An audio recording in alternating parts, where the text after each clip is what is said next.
Chapter 37.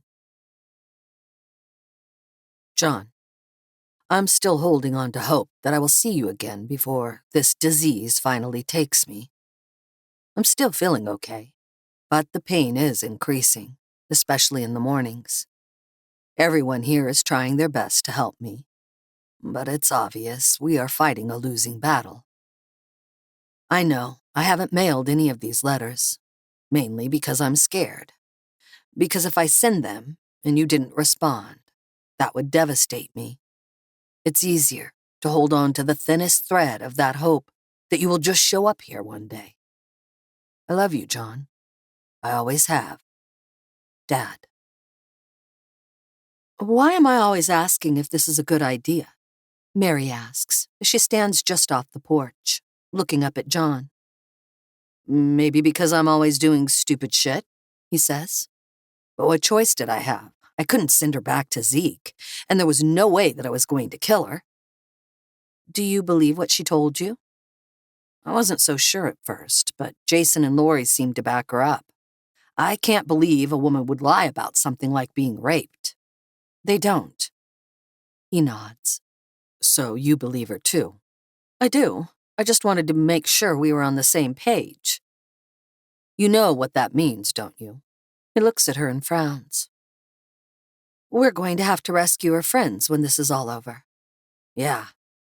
So we're going to have 2 battles to fight.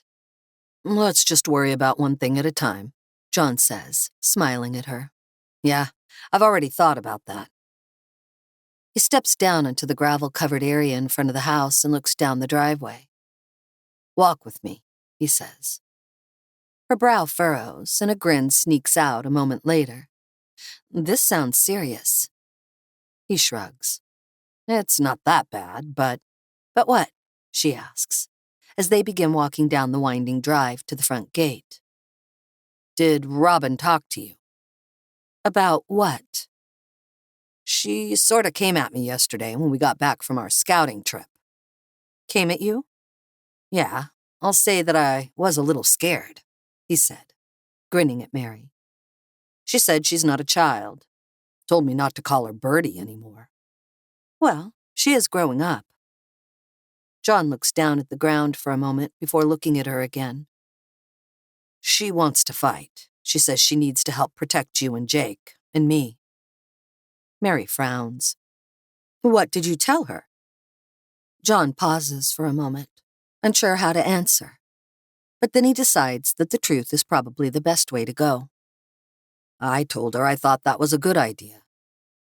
He swallows hard, waiting for the inevitable scolding. That was the right answer, Mary says. Really? He asks, as they pass by the first of the heavy wooden barriers erected in the driveway. I'm not happy about it, but she needs to be able to defend herself. I know what sort of future awaits her with Zeke in control. I'd rather she go down fighting and take as many of those assholes with her as she can, if that's what it comes to. John nods and sighs. Maybe coming here wasn't the best idea, John says, lowering his head. Mary takes his hand and smiles. Listen, Dad, we really didn't have a choice with what was going on. Any place we went would have been a gamble. If we could have even gotten anywhere else, we might be stuck back in town, prisoners in a city that was slowly destroying itself. At least here we have a chance to survive and to build something important. Besides, there was no way we could have known that the place was under threat from a sociopath. Yeah, couldn't have predicted that, I suppose. When they reach the front gate, Dean and Stacia step out of the trees. Afternoon, Dean says. How's things up here? John asks. Quiet at the moment. Quiet is good. Yeah, I guess we should enjoy it. I hear we have a new member, Stacia says, while slinging a rifle over her shoulder. Yeah, John says, sort of waiting for some sort of rebuke or complaint. You did the right thing, she says. I knew you were a good man from the first day I saw you. Thanks, he says, unsure how to answer. He is a good man, Mary says, patting him on the shoulder. Do you think he bought it? Ray asks. It looked like it, John replies as he sits across the island from Olivia and Lori. She did a good job, Lori adds, and Olivia smiles at her. I always wanted to be an actress. John chuckles and shakes his head. Okay, he says, locking eyes with her across the counter. Now's the time that you prove your worth. What can I do? Tell us everything you can about Zeke and his group, how many there are. What kinds of weapons do they have? How many vehicles? And anything else you think might be useful. That's a lot, she says with a sigh. He has a total of 31 men, at least as far as I know. Most of his weapons are older and outdated. They do have a few newer rifles stolen from houses in the area. I think they have about 5 vehicles in working order. They had 6, but they lost one of the trucks a few days ago. John looks at Lori, and she smiles. That was you guys? That was us. Bravo, Olivia says. You took out 6 of his guys, too. The more the merrier, Lori says, grinning at them. Do you have any idea what his plans are? Ray asks, when he's going to attack us. All I know is it's going to be soon. He normally keeps that stuff to himself, but with my communication with Robert, he wanted to make sure he knew when it was coming so he could help out from within. That makes sense. Can you shoot? Lori asks. Rifle or pistol? Either? Both? I'm pretty handy with a pistol. My dad taught me when I was about 10. Been practicing since. Why? Because we need every good shot that we can get, she says. You can count me in. Can I ask you something? John asks, a serious expression on his face. Of course. How did you end up at Zeke's place? Olivia sighs and swallows hard before looking across the island at John, while simultaneously clenching and unclenching her fists. My parents owned the grocery store down in Bilton. Zeke used to come in there to shop, or at least that's what I thought he was doing.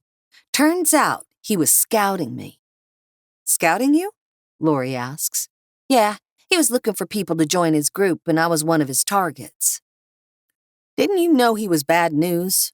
Ray asks. I did, and so did my parents. A few days after the blackout, he shows up at the store demanding that they let him and his men take everything they want. My dad said no.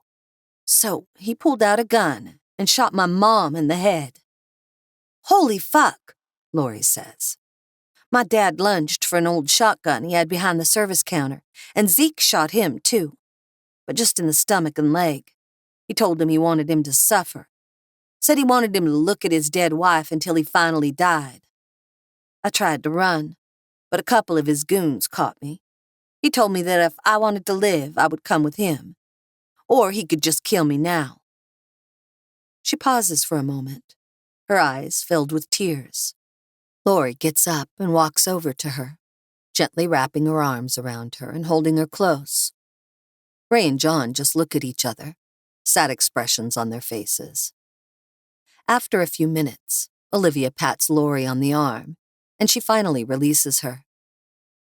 Thanks. Every day after he took me back to his farm, I thought about how I should have chosen death. It would have been better than the hell that I found myself in. I thought about killing myself all the time. What stopped you? The other girls. Did they talk you out of it? No, but Zeke had this way of punishing us. If you did something wrong, he wouldn't punish you. He would punish someone else. Oh, God. Exactly. Who knows what he would have done to them if I killed myself? Lori shakes her head and looks down at the countertop. We're going to rescue them, she says, slowly raising her head and looking over at John. As soon as we save ourselves, he replies. Chapter 38. John. The cancer is starting to take its toll on me. Some days are better than others, but most of them are terrible. I'm trying to keep moving, keep getting up in the morning and building this place up, but I'm not sure how much longer I can do it. I've decided to turn the homestead over to Ray and his wife, Linda, if I don't hear from you. Maybe if you show up here after I'm gone, you two will get on well. I think you should. He's a good man. Love, Dad. John steps out of the barn and looks over at the early morning sun. He blinks a few times and then takes a sip of his coffee. Delia walks by, leading a small group of goats like she's a Pied Piper or something. Morning, she says with a smile and a wave. Morning, John replies. Just as Jake comes bursting out of the back door of the house, jumps off the porch and races over to Delia and the goats. Several of them begin to swarm around him, jumping up like puppies, and he laughs. John shakes his head, and Delia smiles as she watches the excitement on both Jake's face and the faces of the goats. They really love you, she says. I really love them, he replies, petting a bunch of them on the head, one after the other. All right, buddy, have fun, John says, as Jake waves and then starts laughing as the goats begin swarming around him again, and he runs past the barn. I'll make sure they don't trample him, Delia says, smiling at John before taking off after Jake. John shakes his head and laughs before heading over to the second barn, where most of the heavy equipment is, and also where the majority of their supplies are stockpiled for the coming battle. Just before he enters, Olivia calls out to him. John! He turns and waves to her. Olivia, come on, I was just checking on our preparations. She jogs over, stopping a few feet from him, a serious expression on her face.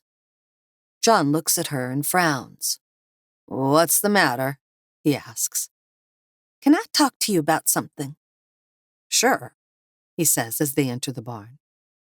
The place is crammed with items ranging from rifles and pistols in various states of maintenance to old wooden apple crates full of Molotov cocktails with bits of rags sticking out of the tops. Derek and Gregory walk in through the door on the opposite side of the barn. Hey, Gregory says. What's up, John? Just checking on the progress. We're in a good place. The cocktails are all done. We've got 24, which should be plenty. We don't want to end up burning the place down, so we need to use them sparingly anyway. Agreed. How are the weapons coming? Really well, Derek answers. These are the last 3 rifles and 2 handguns that are left. As soon as these are done, everything should be good to go. Excellent. Keep it up, guys. We will. See you later, Gregory says, before turning back to Derek. John, I really need to talk to you, Olivia says again, after remaining silent during his conversation with the guys. Okay, sorry, what is it? He stops in the doorway and looks at her. Can we talk somewhere private? She asks, looking at Derek and Gregory and the other people who are passing by, busy with their own tasks. Sure, follow me. A few minutes later, they're in the peaceful little graveyard, sitting on the ground under one of the big oak trees. What's up? John asks. I want to go back to Zeke's farm. John leans back slightly, and his mouth drops open. You want to go back? He asks, stunned. What the hell are you talking about? We went through a lot to save you. I know, but I think I can help us win this thing if I go back. John stares at her for a few seconds, and then sighs. Tell me your idea. There's no fucking way we're doing that, Mary shouts, as she stands outside the house on the front porch, staring down at John, Olivia, and Lori. I think it's a good idea, Lori says, immediately regretting her words. A good idea? It's crazy. No crazier than what we're already doing. We have a plan. We do, I'm just making a change to it, John says. You're not just making a change to it. You're throwing it all out the fucking window. We're running out of time. Mary shakes her head. The front door opens and Ray steps out, a frown on his face. I just heard, he says, as he moves to the steps. John sighs. How fast is this spreading? Ray smiles and shakes his head. Pretty sure everyone knows already. Great. Can I say something? Olivia says. Of course, John says. Sorry. I know you all think this is crazy, or at least some of you do, but I feel like this is something I need to do. But we'd already agreed to try and rescue your friends when this is over, Mary says. I know, but that may be too late. I feel like you gave me a second chance when you rescued me from the torture of Robert and Zeke. But you want to go back voluntarily? I need to make your risk worthwhile. If I can save my friends and help rid the world of terrible evil, then I have to do it. Mary shakes her head, and then her expression softens. I understand what you're saying, but will Zeke even believe you, your story? She asks. As you guys have said many times, they're not that bright. He'll want to believe it when I tell him that you guys shot me and Danny ran off. That'll probably get him killed, which is fine with me. And then after he drove off, you guys left me for dead. It's not bad, but what about the shot part? You're not shot. We're gonna fix that. Mary looks at John, and he lowers his head slightly, preparing for the onslaught. You've got to be fucking kidding me, Mary says, shaking her head and sighing. It's the only way they're going to believe me. We're not going to shoot you, Mary says, looking around at everyone. Actually, we are, John finally says, after what seems like an endless 5 seconds. You can't be serious. We don't have a choice, John says, before turning to Olivia. I would go stand out there about 50 yards away. She walks down the driveway, pacing off the steps, and then finally stopping, while Mary stares back and forth between her and John. This is barbaric, she says, looking at Ray. Yeah, it is. But this is where we are, he replies. I'm going to hit you and... Don't tell me, just do it, she says, without turning around. John raises his pistol and aims as carefully as he can, sighting her over the end of the barrel. His hand begins shaking, and he lowers the weapon. What's the problem? Olivia calls back. Are you trying to torture me? Give me a second, he says, looking at Mary, who just shakes her head and walks away. Give it to me, Lori says, walking up and grabbing the gun from his hand. She aims and fires in a steady, fluid motion. Olivia screams and falls to her knees as blood begins running down her upper left arm. Lori hands the gun back to John. Tell Mary I did it. She's not my daughter. It doesn't matter if she's mad at me, she says, before jogging over to where Olivia is still kneeling in the gravel.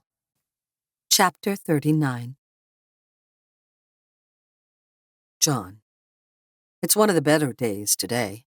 You'd hardly know I was sick, except for the weight loss, yellowish skin, and sunken eyes. But that all could be just from old age. I would like to think that I will get to see your mother someday soon. And I can't tell you how much I regret the way I treated her and all the pain I caused both of you. But something tells me I'm heading down and not up. Anyway, still miss you, John. Love, Dad. Olivia. Drop me here, she says to John, just below the top of the hill before Bilton. He pulls over onto the shoulder, being sure not to be seen by any prying eyes down in the old town. She's in the front passenger seat, cradling her bloody, injured arm in her lap. John looks over at her and frowns. You sure this is what you want to do? He asks. Well, I've already got this, so... she says, gesturing to her arm. You can make it from here? She nods. Yeah, I'm sure they'll spot me when I get to town. I won't have to walk the whole way. I don't feel good about this. Listen, John, this is my idea. This is my choice, and to be honest, I probably didn't think this all the way through, because getting shot really fucking hurts. Let me tell you that. But we're here, so might as well go through with it. He nods and reaches out and takes her uninjured hand and squeezes it firmly. See you back at the Homestead, yeah? Yeah, you'll see me. I'll be there. You better. She smiles at him and climbs out, closing the door carefully, and then leaning in through the window. Be careful. I'll see you in a few days, she says, with the best smile she can manage. I'll be watching for you, he says, before slipping the Scout into gear and slowly backing down the highway. Olivia watches him stop and then turn around about halfway down the hill and drive away, disappearing around a bend into the vastness of the trees. She looks down at her arm and sighs. I've had better ideas, she says to herself, before starting up the remainder of the rise to the top of the hill. She stares down at the town that had been her home for almost 22 years, including the little grocery store in the distance. She swallows her grief and starts down the slope, her eyes gazing at the seemingly endless yellow line that stretches on until it disappears on the other side of town. She reaches under the crude bandage she fashioned from the bottom of her shirt and wets her fingers with blood and smears a little bit on her face and neck. About 15 minutes later, she finally reaches the outskirts of the little city and the first couple of abandoned cars and empty houses. She walks along the silent street toward the business district. She's fairly sure that someone from Zeke's group is watching her, probably through a scope. Hopefully, they recognize her before some trigger-happy douche turd takes her out with a headshot.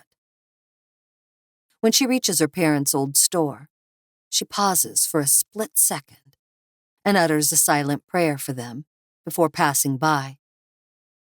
Less than 2 minutes later, someone yells at her from a concealed location. Stop where you are! She looks around, searching for the source, but can't see anything but empty storefronts and derelict vehicles. It's me! She shouts back, leaning slightly to one side to highlight the fact that she's injured, and walked 15 miles after being shot. Who? The voice asks, and then she recognizes him. Michael, is that you? Olivia? We heard you were dead. Well, I'm not. That fucking Danny left me there to rot in the woods, she yells back. Suddenly, a young man in dirty blue jeans and a ragged plaid shirt steps out of one of the buildings, a rifle in his hands.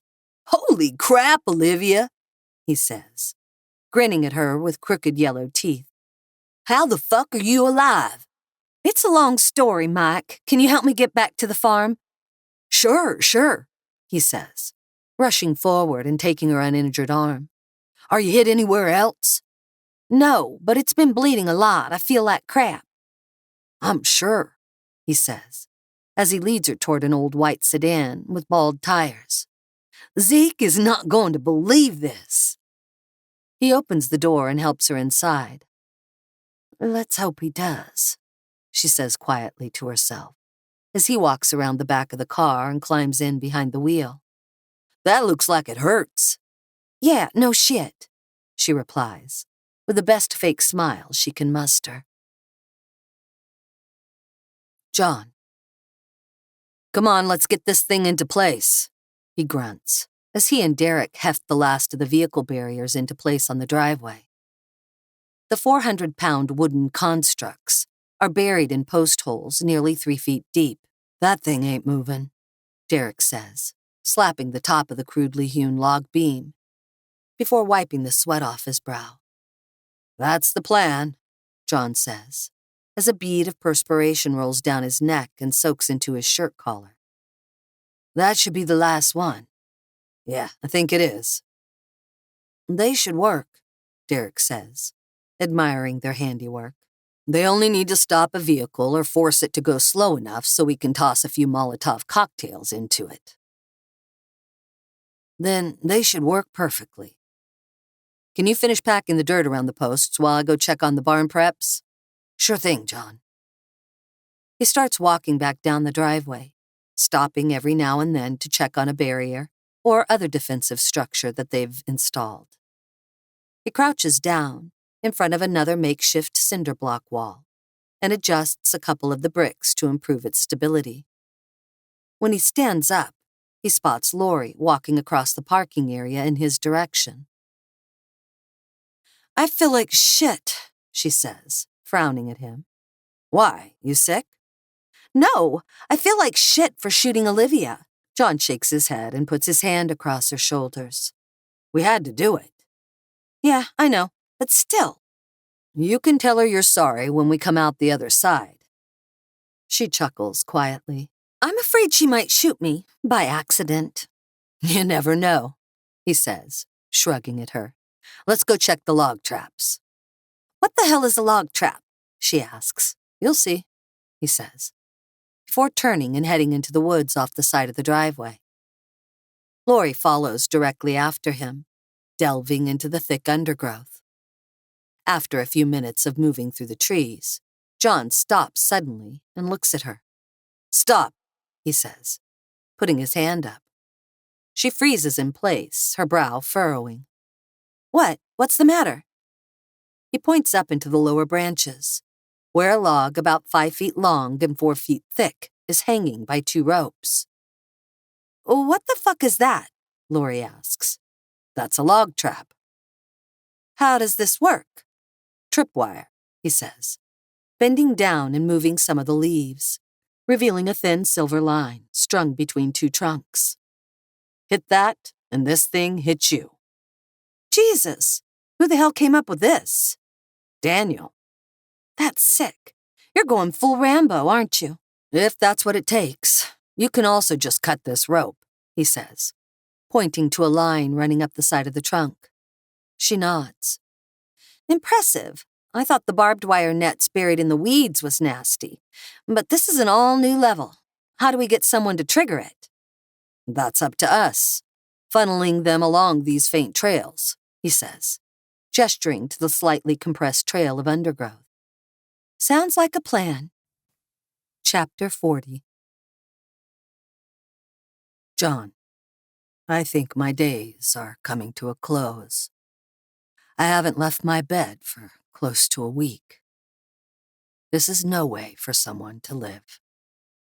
I'm trying to muster the strength to go on, but I'm not sure if I really want to. I'm tired, John. I'm ready to go to my final reward, or punishment, as it's more likely to be. I still hold on to hope that I will see you again. Love, Dad. Olivia. "How the fuck are you alive?" Zeke asks, as he marches across the yard directly toward her. She takes a breath and holds it, trying to steel herself. He stops in front of her and looks her up and down. Several other members of his crew are standing around staring at the ghost returned home. A couple of the girls are either peering through the dirty windows of the farmhouse or standing near the door, their mouths agape. "They left me for dead," she says. "Left you for dead with 1 gunshot wound to the arm?" he asks, tilting his head to the side. "They were chasing me through the woods. Robert's dead, by the way. I spotted Danny waiting for me and shouted for him to start the truck. A second later, this happened," she says, raising her arm slightly and wincing from the effort. "I hit the ground, pretending to be mortally wounded, and Danny drove off, abandoning me." "Didn't they check on you?" She shakes her head and mentally crosses her fingers. "I heard them talking about me, and they just said that they had to get back to the farm because of some problem. The girl asked about me, and the guy, John, I think, said they could just leave me for the wolves." Zeke stands there for a few minutes, his arms crossed, staring at her. Olivia stands her ground for a moment, not breaking eye contact with him or saying a word until she can't take it anymore. "While you're thinking about it, can I get someone to look at this?" she asks, gesturing to her arm. A thin, wicked grin begins to slowly break through on Zeke's face. And finally he turns and looks up at the girls on the porch of the house. "You heard her," he says. "Get some bandages and stuff and take care of this." A couple of the girls nod, and one rushes back inside, while a second one descends the steps and darts to Olivia's side. "Thanks," she says, before heading toward the house. "Where's Danny?" Zeke shouts. Danny's name is shouted across the farm by multiple people, and less than 10 seconds later, he appears around the side of the old barn. "What?" he asks, sounding annoyed at being summoned. "I wanted to ask you something," Zeke says. "What's that?" He walks up to him, and Zeke nods his head toward the house. It seems to take a moment for Danny's brain to catch up.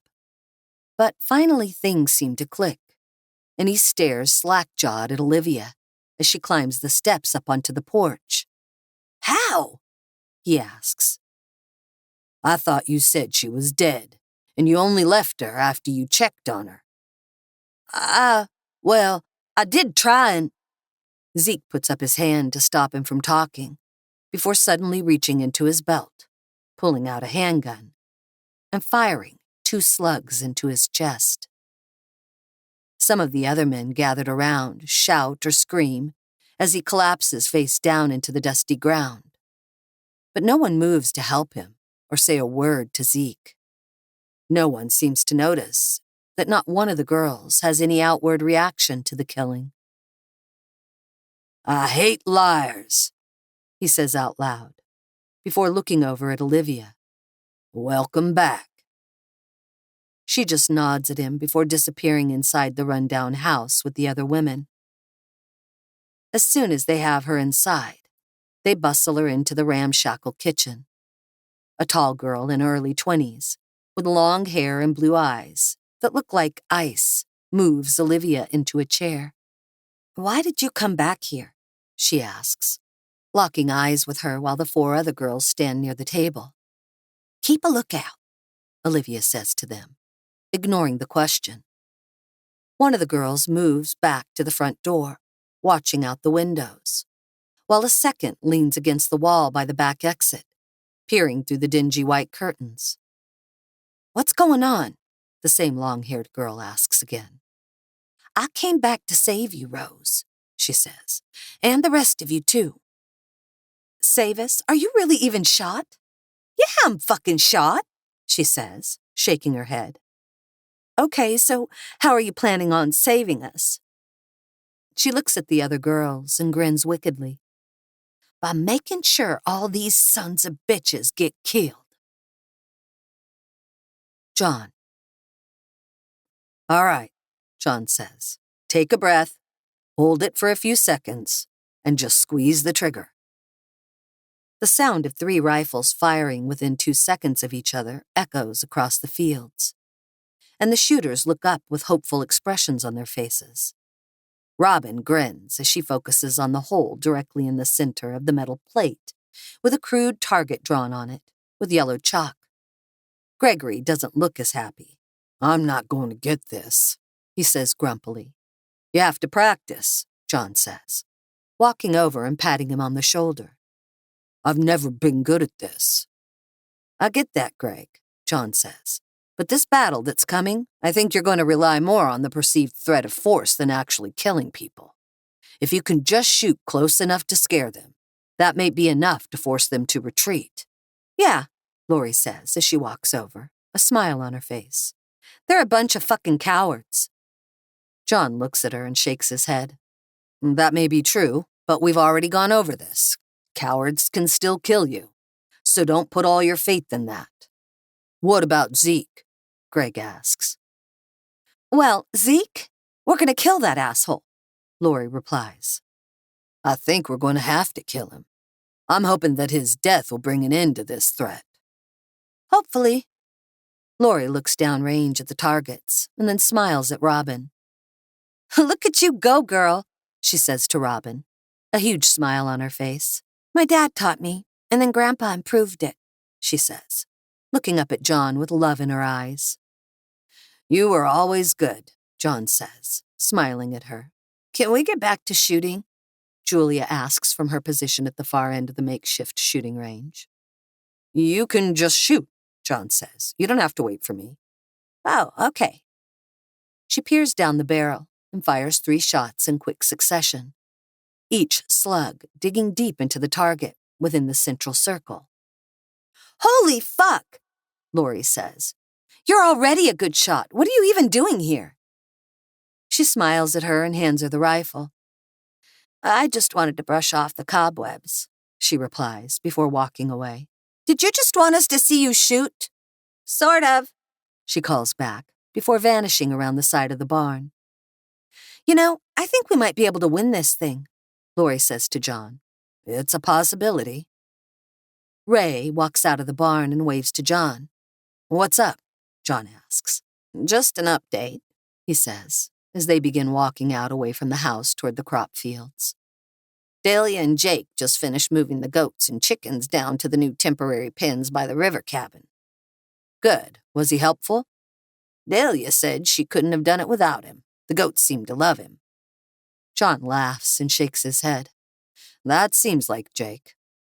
"I saw Robin in your shooting class." "Yeah, she's always been a natural, but I want to make sure she's as good as she can be."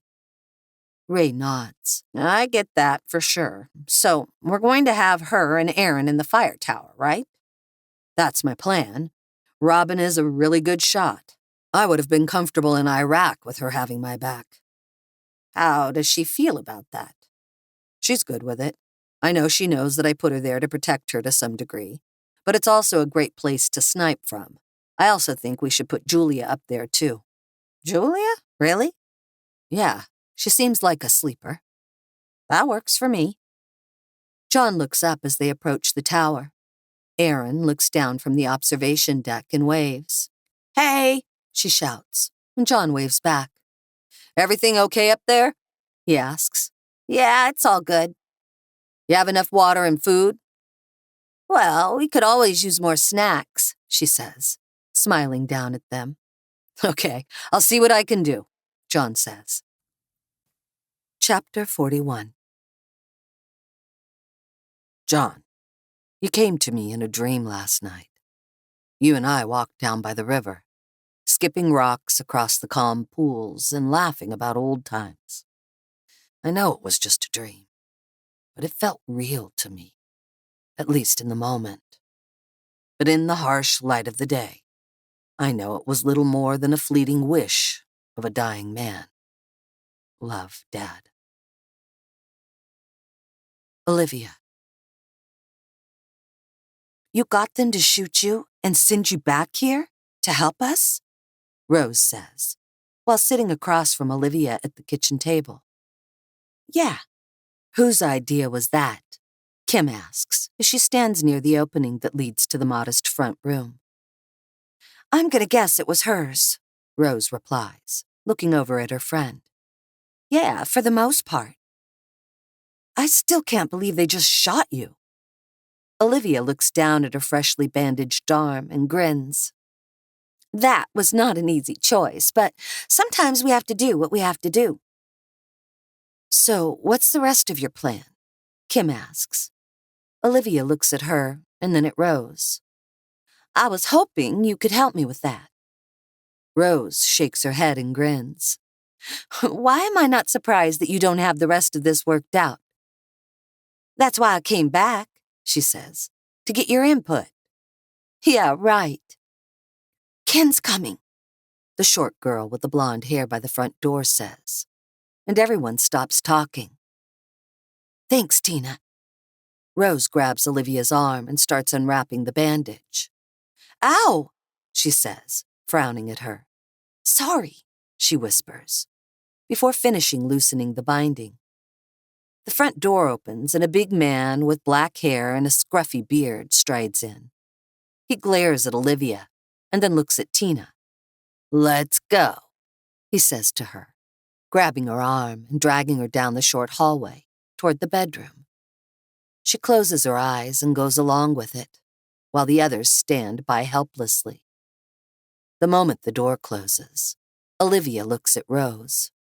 "He's the first fucker I'm gonna kill," she says, gritting her teeth as she talks.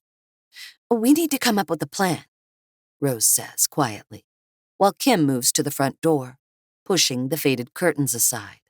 We can't just attack them. We don't have the numbers or the weapons, Leah says from her station by the back door, her light green eyes peering out beneath her mop of curly red hair. Olivia looks down the hallway for a few moments, and then turns to Rose. That's it, she says, grinning at her friends. What's it? How many men do you think Zeke's going to take with him when he attacks the homestead? Probably everyone. Well, not everyone, but almost, she says. He'll probably leave one or maybe two guys behind to watch us. Suddenly, the door to the bedroom opens, and Ken steps out into the hallway, while buckling his belt. He strides down the hall, catching Olivia's eye as he approaches. What are you looking at? He asks, glaring at her. Nothing, absolutely nothing, she says. For a moment, he stands there staring at her, trying to figure out if he's just been insulted or not. But after a few seconds, he gives up trying. You're right, it's nothing, he replies, before pulling the door open and exiting onto the rickety front porch. Olivia just chuckles to herself and shakes her head. Idiot. Kim, go check on Tina, make sure she's okay. Sure, she replies before heading down the hallway. That's what we're gonna do. Whoever he leaves behind, we're gonna kill. And then we're going to head to the homestead and help finish off the rest of these assholes. John. I think we've done everything we can, John says, while he, Ray, Mary, and Lori are sitting on the front porch of the main house, watching the sun slowly descend toward the tops of the trees in the distance. When do you think he's gonna attack? Ray asks. He's not a smart man, from what I've seen, so my guess is he'll want to go with an early morning assault. It would seem very macho to him, like something out of an old western or something.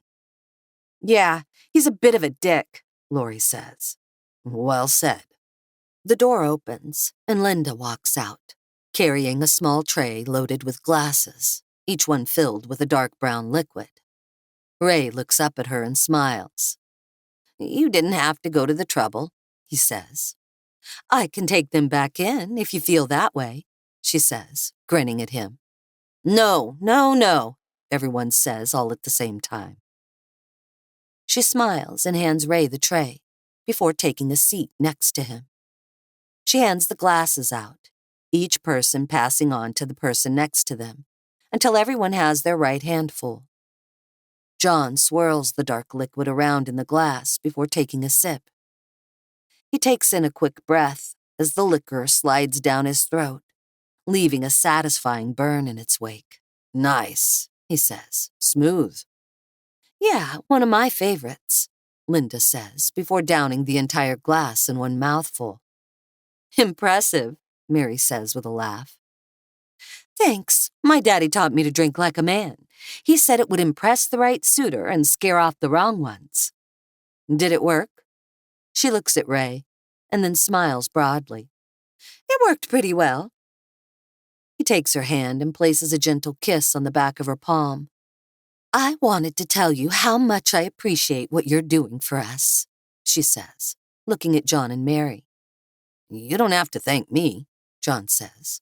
I'm just doing the right thing. If only everyone would follow your example. We might not be in this situation, Mary says, finishing her thought. Exactly. For a time, everyone falls into a comfortable silence, just sitting and watching the light slowly fade away, and the day surrender to the night. How many people do you think we're going to have to kill? Lori asks, as the last of the light vanishes, and the drifting yellow bursts of lightning bugs come to life. John sighs quietly, while staring off into the distance. I'd like to say none. Or maybe just one, Lori responds. Okay, maybe just one, but I don't think that's going to be the case. We have to do what we have to do, she says. John shakes his head as he turns and looks at the young lady sitting beside him. even though we may not have any choice when it really comes down to it. Killing a person is a tough thing. Don't kid yourself. I've done it. I know you have, and it makes me sad that someone so young has had to do that. I've killed a lot of people during my time in the service. But no matter how many times you do it, each kill chips away at your humanity, whether you know it or not.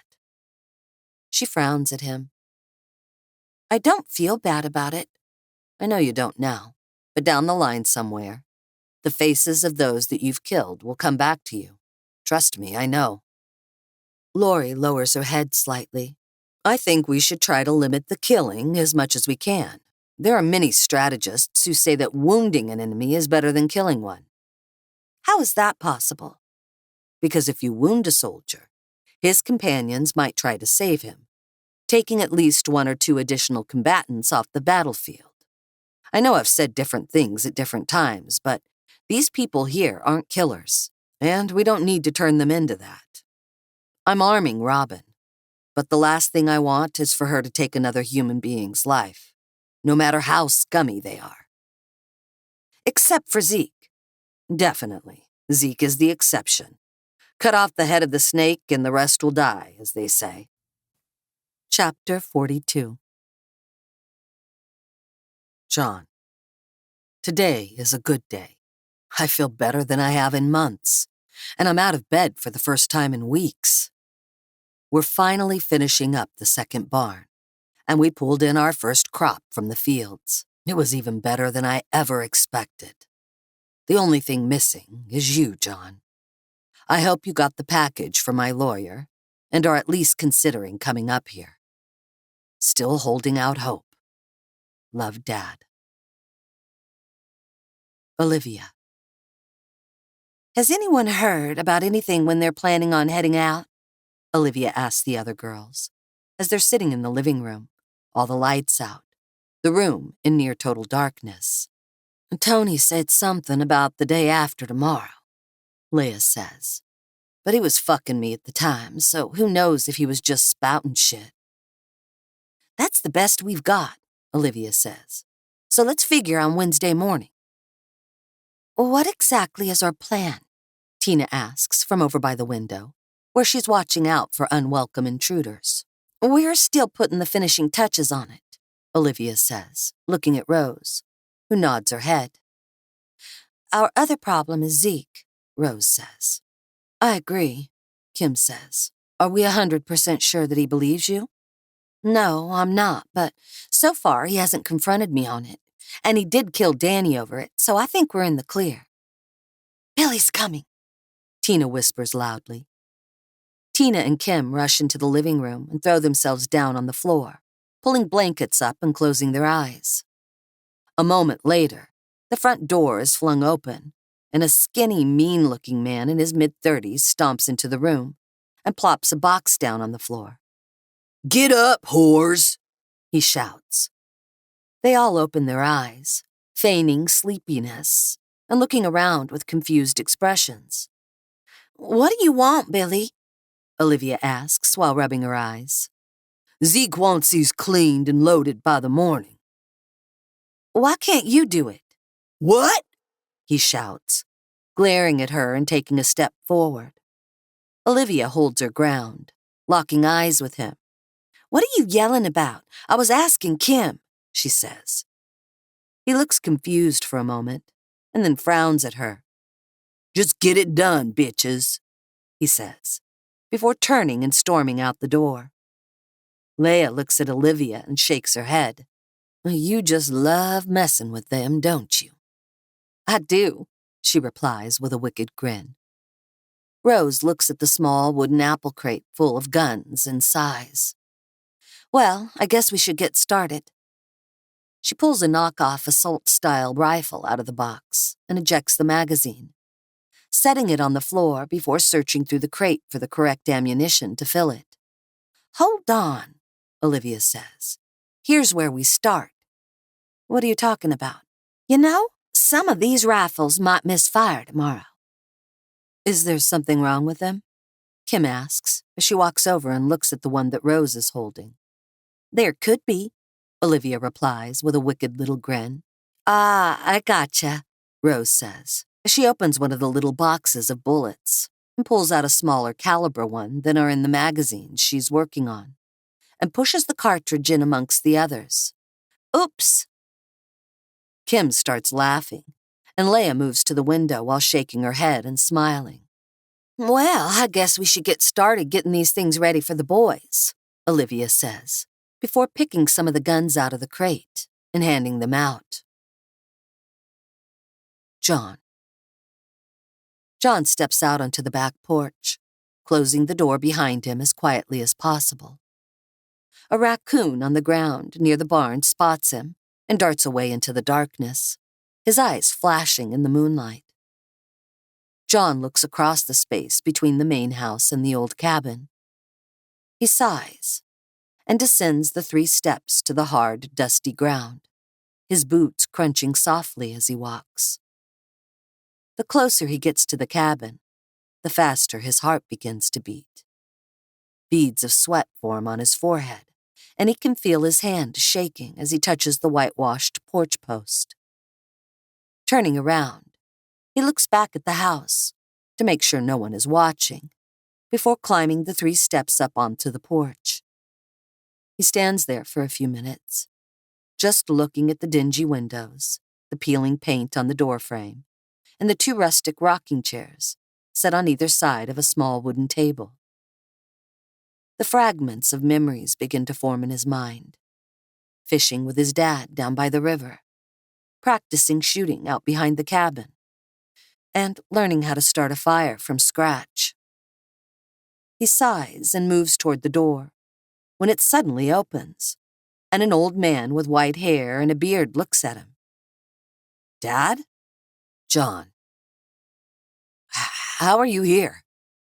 I'm not, I'm just in your head, son. So, I'm dreaming this? Probably. Either that or you've gone insane, he says, gesturing to the 2 rocking chairs. We should sit. John moves to the chair on the left and slowly sits down, running his hand along the arm and feeling the roughness of the wood. I don't understand why you're here. It's just a dream, John. I don't think anyone could tell you why. John looks up, and everything around the cabin is different now. The main house, the barns, and all the outbuildings are gone. The wide gravel driveway is little more than a rough dirt road through the trees, the kind where the tires of the cars coming and going create 2 paths, with grass in between. Trees are everywhere, hemming the cabin in on all sides. The only familiar thing is the old Scout, which looks much newer than it does now. I'm glad to see you kept the Scout, Trevor says. I didn't keep it because of you. I know you didn't. I kept it because it's a good car. I know that, too. Well, what is going on? I don't know. It's your dream. John shakes his head. I don't understand why I'm dreaming of you. I haven't thought of you in years. That's understandable. Why are you being so understanding? Again, I don't know. It's your dream. But maybe it's how you always wanted me to be. John looks down at the porch floor and sighs. Maybe, but part of me wants to fight you. I get that. We can if you want. It's your dream. John shakes his head. There's really not a point to it. It's not like it'll change anything. That's probably true, but it might make you feel better. I doubt it. Trevor just nods, and then he and John sit quietly for a few minutes. I know you must want to ask me something, Trevor finally says. More than just one thing, John replies. Now's your chance. He shakes his head and frowns. Why bother? It's not really you. It's just a dream you. Perhaps. But maybe this is more than just a dream. What do you have to lose? John sighs and stands up from the chair, and then notices that it doesn't make a sound as it rocks back and forth on the rough-hewn deck planks. Why did you stop loving me? I never did, John. Not for one moment. Then why were you like you were? I wish I could answer that for you. But no matter what I say, it won't make up for the pain that I caused you. Try. Trevor nods slowly. When did things start to go bad between us, John? When did you feel like I stopped loving you? When Mom died. Yeah, I didn't know how to handle her loss, John. When she died, I felt like a part of me died with her. And when you would come to me, and I looked at you, I saw her. I got scared. Scared of what? Scared that if I lost someone else I loved, that I wouldn't be able to handle it. You could have told me that. I didn't know how. John sits down in the rocker again and looks over at his dad. I guess I can understand that. When I lost Claire, I nearly pushed Mary and the kids out of my life by retreating to a cabin of my own, he says, looking up at the porch ceiling. But you didn't. No. Then you were stronger than I ever was. More of a man than I ever was. John looks down at his boots as he rocks slowly back and forth. Is there something else? Trevor asks. Are we going to win this thing? Trevor smiles. I can't say, he replies, but I know you'll fight for your family and for your friends like you've never fought before. I hope so. Trevor sighs and nods at him. It's time. John sits straight up in bed, sweat rolling down his cheeks. He looks toward the window where the sun is just starting to peek through the glass. Chapter 43. John, this is my last letter. My strength is fading, and I know that my time is finally over. I hope you get to read these sometime, and that you will at least begin to understand my regret, and start to find a way to forgive me. Just know that I have always loved you. Love, Dad. Olivia. Olivia stands on the porch of the house, watching as Zeke directs the rest of the men as they load the trucks and cars with weapons and other supplies. The apple crate of guns is sitting on the edge of the deck, the early morning sun glinting off the barrels. Tina walks out and steps up next to her. Is everyone going? She asks. It looks like everyone except Adam, she replies, glancing toward a particularly large man standing just behind Zeke as he shouts orders. He's even more disgusting looking than many of his counterparts, with his greasy hair and belly that sticks out over his belt, and under the far, too small t-shirt he's wearing. It's probably because he's too fat to fit in one of the cars, Tina says, chuckling quietly. Where's everyone else? They're inside, getting things ready. Are you all sure about this? Olivia asks. Olivia, we're all with you. You could all just run away after we deal with Adam. And let you go in this by yourself? No fucking way. Billy walks up to the edge of the porch and grabs the crate. They all ready? He asks.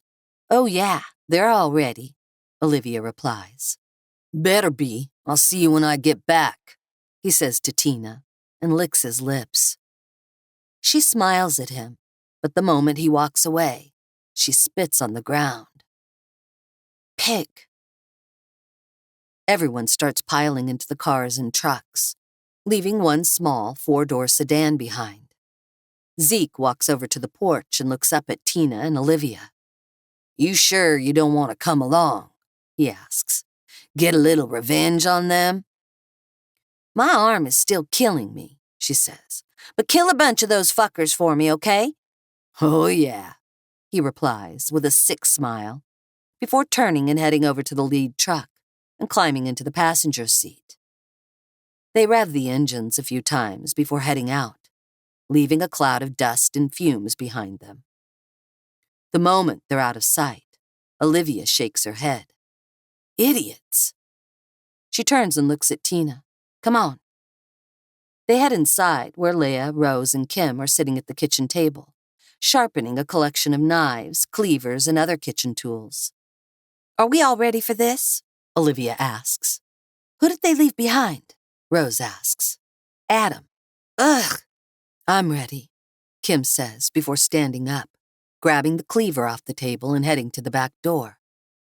Hey, wait, we have a plan, Olivia says, chasing after her. Kim busts through the door, jumps off the porch and marches directly toward the barn, the sun glinting off the sharpened edge of the huge cleaver.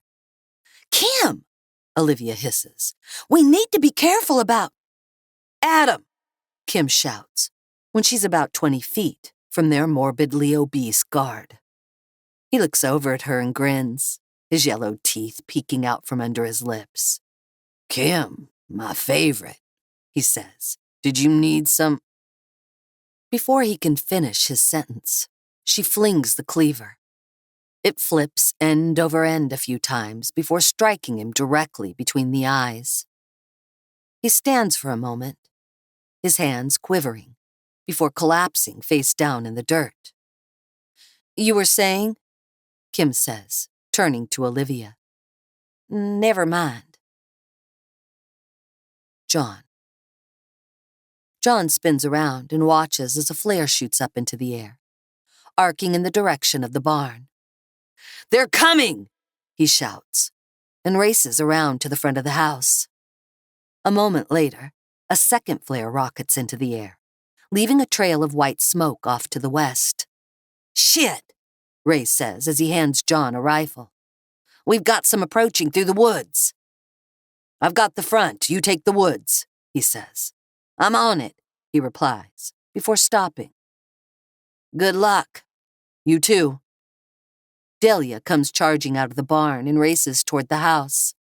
I've got the kids, she says, as she leaps up on the porch. John nods and then whistles before starting to jog down the driveway. He's joined, seconds later, by Lori, Daniel, and Jason. We ready for this? He asks the group, as they weave through the wooden barriers. I am, Lori replies. The others nod their agreement as they approach the front gate. Dean and Stacia are crouched behind a couple of makeshift walls constructed from cinder blocks, simply stacked on top of one another. What do we got? John asks, as he moves next to Dean. 3 trucks and a car on the road heading this way. How far? Maybe 2 minutes out. John nods and looks at Lori, Jason, and Daniel, and utters a silent prayer that he'll see them again, alive. A second later, Ashley comes jogging up, a rifle slung over her shoulder. Sorry, I was taking a piss, she says, in the most unladylike way, but it makes Lori chuckle. Okay then, John says. Does everyone remember the plan? We kill them? Lori asks, before grabbing 2 of the Molotov cocktails out of a little crate behind the makeshift wall. John shakes his head. Yeah, but the rest of it too. Get into the trees at the spots we picked out on the other side of the driveway. We need to take out the vehicles first. No problem, she says, nodding to him before she and Daniel race across the gravel road and into the tightly packed trees. Jason and Anna stay with John as they race to the small concrete block wall off to the right of the driveway, a few yards back from the gate. He picks 3 of the bottles out of the wooden crate and hands one to each of his 2 companions. We're going to target the first vehicle through the gate. If we can disable it right away, it will force the other ones to try to go through the trees. And into the pits, Jason adds. Exactly. Throw and retreat, John says. We don't want a concentrated firefight right out front. We'll be outnumbered. Get them separated, get them into the woods. Jason and Anna nod their understanding. If you get stuck, get back to the driveway. Julia is in the barn. Give her a clear shot and she'll take down anyone she can. He looks over toward Dean. How far? 1 more minute, he shouts back, after lowering his binoculars. John nods and looks at Jason and Anna. Don't get killed. We'll try our best, Anna replies. Go get in position, he says to them, and be careful. We will, you too, Anna says before she and Jason dash off to the hiding places in the trees. Stasia, I'm set, she shouts back from somewhere in the weeds and saplings. They're here, Dean shouts as the sound of engines revving and people shouting drifts through the woods.